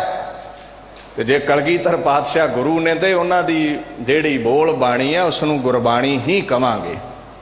ਅੱਗੇ ਕਈ ਮੇਰੇ ਵੀਰ ਕਹਿ ਦਿੰਦੇ ਨੇ ਇੱਕ ਗ੍ਰੰਥ ਤੇ ਇੱਕ ਪੰਥ। ਮੈਂ ਮੰਨਦਾ ਇੱਕ ਪੰਥ ਹੈ ਖਾਲਸਾ ਪੰਥ, ਤੇ ਇੱਕ ਗ੍ਰੰਥ ਤੋਂ ਭਾਵ ਹੈ ਇੱਕ ਗੁਰੂ ਹੈ ਸਾਡਾ। ਉਹ ਕੌਣ ਹੈ? ਸਭ ਸਿੱਖਨ ਕੋ ਹੁਕਮ ਹੈ ਗੁਰੂ ਮਾਨਿਓ। ਉਹ ਕੌਣ ਹੈ? ਵਾਹੋ ਵਾਹੋ ਬਾਣੀ ਨਿਰੰਕਾਰ ਹੈ। ਉਹ ਕੌਣ ਹੈ? ਪੋਥੀ ਪਰਮੇਸ਼ਰ का सतगुर जागता है देव गुरु ग्रंथ साहिब। पर गुरबाणी च किधरे ये नहीं आता, रहतनामिਆਂ ਵਿੱਚ ਆਉਂਦਾ एक ग्रंथ ते एक पंथ, भाव के एक पंथ है ते ਉਹਦਾ एक ही गुरु है। ਆਪਾਂ ਤਾਂ ਕਿਤੇ ਕਹਿੰਦੇ ਨਹੀਂ ਵੀ ਦਸਮ ਗ੍ਰੰਥ ਜਾਂ ਸੂਰਜ ਪ੍ਰਕਾਸ਼ ਗ੍ਰੰਥ ਜਾਂ ਪੰਥ ਪ੍ਰਕਾਸ਼ ਗ੍ਰੰਥ ਜਾਂ ਭਾਈ ਨੰਦ ਲਾਲ ਦੀ ਬਾਣੀ ਦੇ ਗ੍ਰੰਥ ਇਹ ਗੁਰੂ ਨੇ। ਇਹ ਸਾਡਾ ਸਾਹਿਤ ਨੇ। गुरु साडा प्रधान मंत्री साडा गुरु ग्रंथ साहिब है, ये मंत्री मंडल है सारा।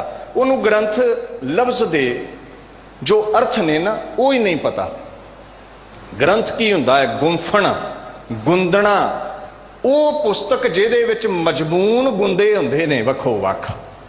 हुण ग्रंथ कुरान लई भी आउंदा है, इतिहास के ग्रंथां लई भी आउंदा है, हदीसां लई भी आउंदा है।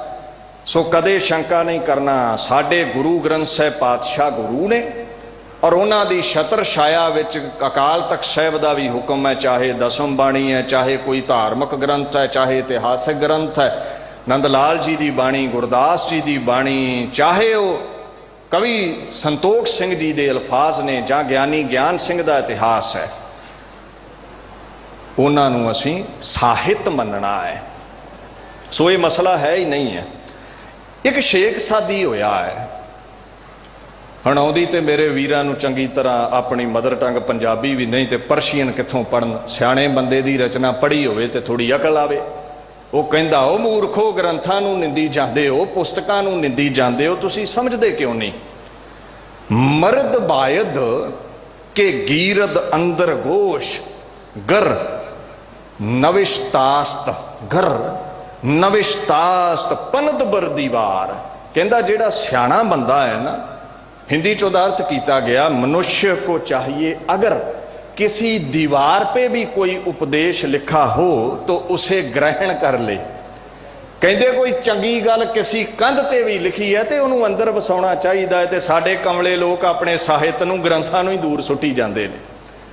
ਇਹ ਸਿਆਣਿਆਂ ਦੀ ਗੱਲ ਹੈ। ਕੀ ਮੰਨਣਾ ਹੈ ਬਾਣੀ ਨੂੰ? ਸਤਿਗੁਰ ਕੀ ਬਾਣੀ ਸਤ ਸਤ ਕਰ ਮਾਨਹੁ, ਇਉਂ ਆਤਮ ਰਾਮੈ ਲੀਨਾ ਹੈ। ਜਿਹੜਾ ਗੁਰੂ ਦੀ ਬਾਣੀ ਨੂੰ ਸਤ ਕਰਕੇ ਮੰਨੇ ਉਹੀ ਆਤਮ ਰਾਮ ਖੁਦਾ ਵਿੱਚ ਭੇਦ ਹੋਵੇਗਾ, ਸ਼ੰਕਾ ਕਰਨ ਵਾਲਾ ਨਹੀਂ। ਸੋ ਮਹਾਰਾਜ ਕਹਿੰਦੇ ਅਸਲ ਵੈਰਾਗੀ ਇਹ ਨਹੀਂ ਵੀ ਕੰਠੀ ਪਾ ਕੇ ਬਣ ਗਿਆ। ਅਸਲ ਵੈਰਾਗੀ ਕੌਣ ਹੈ? ਬਨ ਬਨ ਖੋਜਤ ਫਿਰਤ ਬੈਰਾਗੀ, ਬਿਰਲੇ ਕਾਹੂ ਏਕ ਲਿਵ ਲਾਗੀ। ਲੱਖਾਂ ਵੈਰਾਗੀ ਘਰ ਛੱਡ ਕੇ ਤੁਰੇ ਫਿਰਦੇ ਜੰਗਲਾਂ 'ਚ ਲੱਭਦੇ ਆ, ਪਰ ਜਿਸ ਦੇ ਅੰਦਰ ਰੱਬ ਹੈ ਨਾ, ਪਰਮਾਤਮਾ ਪ੍ਰਗਟ ਕਰ ਲਿਆ ਜਿਸ ਨੇ, ਅਸਲ ਵੈਰਾਗੀ ਉਹ ਹੈ ਜਿਹੜਾ ਨਾਮ ਵਿੱਚ ਰੰਗਿਆ ਹੋਇਆ ਹੈ। ਗ੍ਰਹਿ ਅੰਤਰ ਸਾਚ ਲਿਵ ਲਾਗੀ। ਤੇ ਕਈ ਜੰਗਲੀ ਜਾਂਦੇ ਨਹੀਂ, ਘਰ ਬੈਠੇ ਹੀ ਪ੍ਰਮਾਤਮਾ ਨੂੰ ਪਾ ਲੈਂਦੇ ਨੇ। ਸੋ ਅੱਗੇ ਮਹਾਰਾਜ ਹੁਕਮ ਕਰਦੇ ਨੇ, ਔ ਹਟ ਹਸਤ ਮਹਿ ਭੀਖਿਆ ਜਾਚੀ, ਏਕ ਭਾਏ ਲਿਵ ਲਾਗੀ। ਔ ਹਟ, ਔ ਹਟ ਦਾ ਮਤਲਬ ਕੀ ਹੈ? ਗੁਰੂ ਗ੍ਰੰਥ ਸਾਹਿਬ ਪਾਤਸ਼ਾਹ ਕਹਿੰਦੇ ਨੇ ਜਿਹੜਾ ਹਿਰਦੇ ਦੇ ਵਿੱਚ ਪਰਮਾਤਮਾ ਨੂੰ ਟਿਕਾ ਲੈਣਾ ਹੈ ਨਾ, ਦੇਖੋ ਔ ਹਟ ਹੁੰਦਾ ਵਿਸ਼ੇਸ਼ ਕਰਕੇ ਹਿਰਦੇ ਵਿੱਚ ਟਿਕਾ ਲੈਣਾ। ਹਟ ਕਹਿੰਦੇ ਨੇ ਹਿਰਦੇ ਨੂੰ। ਅਸਲ ਕਹਿੰਦੇ ਵੈਰਾਗੀ ਉਹ ਹੈ। ਆਮ ਜਿਹੜੇ ਜੰਗਲੀ ਰਹਿੰਦੇ ਉਹ ਭਿੱਖਿਆ ਮੰਗਦੇ ਨੇ ਨਾ ਭਾਂਡਾ ਲੈ ਕੇ, ਕਹਿੰਦੇ ਮੈਂ ਵੈਰਾਗੀ ਉਸ ਨੂੰ ਸਮਝਦਾ ਏਕ ਭਾਏ ਲਿਵ ਲਾਗੀ, ਜਿਸ ਨੇ ਮਨ ਦੇ ਭਾਂਡੇ ਨੂੰ ਸਤਪੁਰਸ਼ਾਂ ਦੇ ਸਨਮੁਖ ਲਿਆਂਦਾ, ਸਾਧੂਆਂ ਦੀ ਸੰਗਤ 'ਚ ਬੈਠਿਆ ਤੇ ਪਰਮਾਤਮਾ ਦੇ ਨਾਮ ਦੀ ਭਿੱਖਿਆ ਮੰਗੀ। ਤੇ ਜਦੋਂ ਮਨ ਰੂਪੀ ਭਾਂਡੇ ਵਿੱਚ ਰੱਬ ਦਾ ਨਾਮ ਟਿਕ ਗਿਆ, ਕਹਿੰਦੇ ਫਿਰ ਏਕ ਭਾਏ ਲਿਵ ਲਾਗੀ, ਇੱਕ ਰਸ ਉਹਦੀ ਲਿਵ ਨਾਮ ਵਿੱਚ ਲੱਗ ਗਈ, ਉਹਦਾ ਜਿਹੜਾ ਜੀਵਨ ਸੀ ਉਹ ਸਫਲਾ ਹੋ ਗਿਆ। ਅਸਲ ਵੈਰਾਗੀ ਉਹ ਹੈ। ਮੰਗਣਾ ਹੈ ਤੇ ਪਰਮਾਤਮਾ ਦਾ ਨਾਮ ਮੰਗੋ, ਅਕਾਲ ਪੁਰਖ ਦੇ ਨਾਮ ਦੀ ਭਿਕਸ਼ਾ ਮੰਗੋ। ਜੇ ਆਸਾ ਅੰਦੇਸਾ ਤਜ ਰਹਿ, ਗੁਰਮੁਖ ਭਿਖਿਆ ਨਾਓ। ਆਸਾ ਅੰਦੇਸਾ, ਆਸਾਵਾਂ ਛੱਡ ਕੇ ਮਨ ਦੇ ਭਾਂਡੇ ਵਿੱਚ ਹੋਰ ਮੰਗਾਂ ਮੰਗਣੀਆਂ ਛੱਡ ਕੇ ਰੱਬ ਦੇ ਨਾਮ ਨੂੰ ਮੰਗੋ। ਅੱਗੇ ਕਹਿੰਦੇ ਨੇ ਬ੍ਰਾਹਮਣ ਵਾਦ ਪੜ੍ਹੈ ਕਰ ਕਿਰਿਆ, ਕਰਨੀ ਕਰਮ ਕਰਾਏ। ਬ੍ਰਾਹਮਣ ਕੀ ਕਰਦਾ ਹੈ? ਧਾਰਮਿਕ ਗ੍ਰੰਥ ਪੜ੍ਹਦਾ ਹੈ। ਪੜ੍ਹ ਪੁਸਤਕ ਸੰਧਿਆ ਬਾਦਨ, ਸਿਲ ਪੂਜਸ ਬਗਲ ਸਮਾਦਨ। ਵੇਦ ਪੜ੍ਹਦਾ ਹੈ ਕਾਹਦੇ ਲਈ? ਲੋਕਾਂ ਨੂੰ ਚਰਚਾ ਵਿੱਚ ਹਰਾਉਣ ਦੇ ਲਈ, ਵੀ ਮੈਂ ਚਰਚਾ ਜਿੱਤਣੀ ਹੈ। ਮਹਾਰਾਜ ਕਹਿੰਦੇ ਉਹਨੇ ਵੇਦ ਪੜ੍ਹ ਲਏ, ਲੋਕਾਂ ਨਾਲ ਬੈਸਮ ਬੈਸਾ ਉਸਨੇ ਕੀਤਾ ਹੈ, ਕਰ ਕਿਰਿਆ, ਔਰ ਵੇਦਾਂ ਦੇ ਅਨੁਸਾਰ ਉਸਨੇ ਕਰਮ ਕਾਂਡ ਕੀਤੇ, ਕਰਨੀ ਕਰਮ ਕਰਾਏ। ਤੇ ਹੋਰਾਂ ਕੋਲੋਂ ਵੀ ਉਹਨੇ ਕਰਮ ਧਰਮ ਕਰਵਾਉਣੇ ਸ਼ੁਰੂ ਕਰ ਦਿੱਤੇ। ਹੋਰਾਂ ਕੋਲੋਂ ਵੀ ਵੇਦਾਂ ਦੇ ਅਨੁਸਾਰ ਸ਼ੁੱਧ ਆਚਰਣ ਆਪਣਾ ਸਮਝ ਕੇ ਹੋਰਾਂ ਨੂੰ ਉਸ ਆਚਰਣ ਵਿੱਚ ਢਾਲਣਾ ਸ਼ੁਰੂ ਕਰ ਦਿੱਤਾ। ਸਰਾਦਾਦਕ ਉਸਨੇ ਕਰਮ ਕਰਵਾਉਣੇ ਕੀਤੇ, ਕਰਮ ਕਾਂਡ ਉਸਨੇ ਕਰਵਾਉਣੇ ਕੀਤੇ। ਪਰ ਗੁਰੂ ਪਾਤਸ਼ਾਹ ਦੀਨ ਦੁਨੀਆ ਦੇ ਮਾਲਕ ਗੁਰੂ ਨਾਨਕ ਸਾਹਿਬ ਇੱਕ ਗੱਲ ਕਹਿੰਦੇ ਨੇ, ਬਿਨ ਨਾਵੈ ਤ੍ਰਿਗ ਤ੍ਰਿਗ ਅਹੰਕਾਰ। ਨਾਮ ਤੋਂ ਬਿਨਾ ਯਾਦ ਰੱਖੀ, ਪਰਮਾਤਮਾ ਦੇ ਨਾਮ ਤੋਂ ਬਿਨਾ ਜਿਹੜੇ ਵਾਂਝੇ ਨੇ ਉਹਨਾਂ ਦਾ ਹਰ ਕਰਮ ਕੀਤਾ ਹੋਇਆ ਕਰਮ ਕਾਂਡ ਬਹੁ ਕਰੈ ਆਚਾਰ, ਵਿਅਰਥ ਚਲਿਆ ਜਾਂਦਾ ਹੈ ਜਿਸ ਕਰਮ ਵਿੱਚ ਰੱਬ ਦਾ ਨਾਮ ਨਹੀਂ ਹੁੰਦਾ। ਸੋ ਮਹਾਰਾਜ ਅੱਗੇ ਫੁਰਮਾਨ ਕਰਦੇ ਨੇ, ਬਿਨ ਬੂਝੈ ਕਿਛ ਸੂਝੈ ਨਾਹੀ, ਮਨ ਮੁਖ ਵਿਛੜ ਦੁਖ ਪਾਏ। ਬਿਨਾ ਪਰਮਾਤਮਾ ਦੇ ਨਾਮ ਨੂੰ ਸਮਝੇ ਤੋਂ, ਬਿਨਾ ਗੁਰੂ ਦੀ ਸ਼ਰਨ ਜਾਇਆਂ ਤੋਂ ਜਿਹੜਾ ਮਨਮੁਖ ਬੰਦਾ ਹੈ ਨਾ, ਉਹ ਸਦਾ ਹੀ ਦੁੱਖ ਪਾਉਂਦਾ ਹੈ। ਜਿਸ ਨੂੰ ਬੂਝ ਤੋਂ ਭਾਵ ਹੈ ਜੋ ਸਮਝ ਨਹੀਂ ਰੱਖਦਾ ਗੁਰੂ ਦੇ ਸ਼ਬਦ ਦੀ, ਸੂਝ ਤੋਂ ਭਾਵ ਹੈ ਗਿਆਨ ਸਬੁੱਧੀ ਸਮਝ। ਜਿਨ੍ਹਾਂ ਨੂੰ ਅਸਲ ਮਾਰਗ ਦਾ ਪਤਾ ਹੀ ਨਹੀਂ ਹੈ ਉਹ ਭਟਕ ਜਾਂਦੇ ਨੇ ਵੀ ਮਨੁੱਖਾ ਜਾਮਾ ਕਿਵੇਂ ਸਫਲਾ ਕਰਨਾ ਹੈ। ਸੋ ਮਹਾਰਾਜ ਕਹਿੰਦੇ ਮਨਮੁਖ ਬੰਦਾ ਜੀਵਨ ਨੂੰ ਵਿਅਰਥ ਗਵਾਉਂਦਾ ਹੈ। ਸ਼ਬਦ ਮਿਲੈ ਸੇ ਸੂਚਾਚਾਰੀ, ਸਾਚੀ ਦਰਗਹਿ ਮਾਨੇ। ਸੂਚ ਆਚਾਰੀ, ਸੂਚ ਦਾ ਭਾਵ ਹੈ ਚੰਗਾ ਆਚਰਣ, ਸੁਚਮ ਰੱਖਣੀ, ਅੰਦਰੋਂ ਵੀ ਜਿਹੜਾ ਸ਼ੁੱਧ ਹੈ। ਮਹਾਰਾਜ ਕਹਿੰਦੇ ਜਿਹੜਾ ਸ਼ਬਦ ਵਿੱਚ ਅਭੇਦ ਹੋਇਆ ਹੈ, ਜਿਹੜਾ ਗੁਰਮੁਖ ਬਣ ਗਿਆ, ਗੁਰੂ ਵੱਲ ਜਿਸ ਨੇ ਮੁਖ ਕੀਤਾ, ਉਹ ਸੂਚਾਚਾਰੀ ਹੈ। ਉਸ ਦਾ ਜੀਵਨ ਸਫਲਾ ਮਹਾਰਾਜ ਪਾਤਸ਼ਾਹ ਕਹਿੰਦੇ ਹੁੰਦਾ ਹੈ। ਅੱਗੇ ਦੀਨ ਦੁਨੀਆ ਦੇ ਮਾਲਕ ਫੁਰਮਾਨ ਕਰਦੇ ਨੇ, ਗੁਰੂ ਨਾਨਕ ਪਾਤਸ਼ਾਹ ਅੱਗੇ ਆਖਣ ਲੱਗੇ, ਸਿੱਖੋ ਇਸ ਗੱਲ ਦਾ ਖਿਆਲ ਰੱਖਿਓ, ਨਾਨਕ ਸਤਿਗੁਰ ਮਿਲੈ ਮਲਾਇਆ, ਦੁਖ ਪਰਾਸ਼ਤ ਕਾਲ ਨਸੇ। ਦੀਨ ਦੁਨੀਆ ਦੇ ਮਾਲਕ ਕਹਿੰਦੇ, ਸਗਲੇ ਕਰਮ ਧਰਮ ਸੁਚ ਸੰਜਮ, ਜਪ ਤਪ ਤੀਰਤ ਸ਼ਬਦ ਵਸੇ। ਸਭ ਕਰਮ ਧਰਮ ਜਿਹੜੇ ਨੇ ਨਾ ਨਾਮ ਵਿੱਚ ਹੀ ਆ ਜਾਂਦੇ ਨੇ। ਸੰਜਮ ਇੰਦਰੀਆਂ ਨੂੰ ਬੁਰੇ ਕਰਮਾਂ ਤੋਂ ਰੋਕਣਾ, ਸੁਚਮ ਸਰੀਰ ਦੀ ਸੋਚ ਰੱਖਣੀ, ਜਪ ਕਿਸੇ ਮੰਤਰ ਦਾ ਜਾਪ ਕਰਨਾ, ਤਪ ਤਪੱਸਿਆ ਕਰਨੀ। ਕਹਿੰਦੇ ਜਪ ਤਪ ਸੰਜਮ ਸਾਰਾ ਸ਼ਬਦ ਦੇ ਅਭਿਆਸ ਵਿੱਚ ਹੈ। ਜਿਹੜਾ ਵੀ ਚੌਂਕੜਾ ਲਾਵੇਗਾ ਰੱਬ ਦੇ ਗੀਤ ਗਾਵੇਗਾ। ਗੁਰੂ ਨਾਨਕ ਸਾਹਿਬ ਕਹਿੰਦੇ ਨੇ, ਨਾਨਕ ਸਤਿਗੁਰ ਮਿਲੈ ਮਲਾਇਆ, ਦੁਖ ਪਰਾਸ਼ਤ ਕਾਲ ਨਸੇ। ਸਤਿਗੁਰੂ ਨੂੰ ਮਿਲ ਕੇ ਅਕਾਲ ਪੁਰਖ ਦੇ ਗੀਤ ਗਾਵੇ, ਚੌਂਕੜਾ ਲਾਵੇ, ਉਹਦੇ ਜੀਵਨ ਚੋਂ ਦੁੱਖ, ਉਹਦੇ ਜੀਵਨ ਚੋਂ ਪਾਪ, ਪਛਾਤਾਪ ਦੇ ਸਹਿਤ ਚਲੇ ਜਾਂਦੇ ਨੇ। ਜਿਹੜਾ ਨਾਮ ਜਪ ਕੇ ਪਛਾਤਾਪ ਕਰਦਾ ਹੈ, ਰੱਬ ਦੇ ਗੀਤ ਗਾਉਂਦਾ ਹੈ, ਸੋ ਭੇਖ ਉਹ ਸਫਲਾ ਜਿਹਦੇ ਅੰਦਰ ਰੱਬ ਦੇ ਨਾਮ ਦਾ ਕਿਣਕਾ ਹੈ। ਜੇ ਨਾਮ ਨਹੀਂ, ਬੀਜ ਨਹੀਂ, ਤੇ ਰੁੱਖ ਫਲ ਫੁੱਲ ਨਹੀਂ ਦਿੰਦਾ। ਕਿਸੇ ਵੀ ਧਰਮ ਨਾਲ ਸੰਬੰਧਤ ਉਹ ਨਾਮ ਜਪੋ ਤੇ ਭੇਖ ਸਫਲਾ ਹੈ। ਭੁੱਲ ਚੁੱਕ ਦੀ ਖਿਮਾ ਜੀ। ਵਾਹਿਗੁਰੂ ਜੀ ਕਾ ਖਾਲਸਾ, ਵਾਹਿਗੁਰੂ ਜੀ ਕੀ ਫਤਿਹ।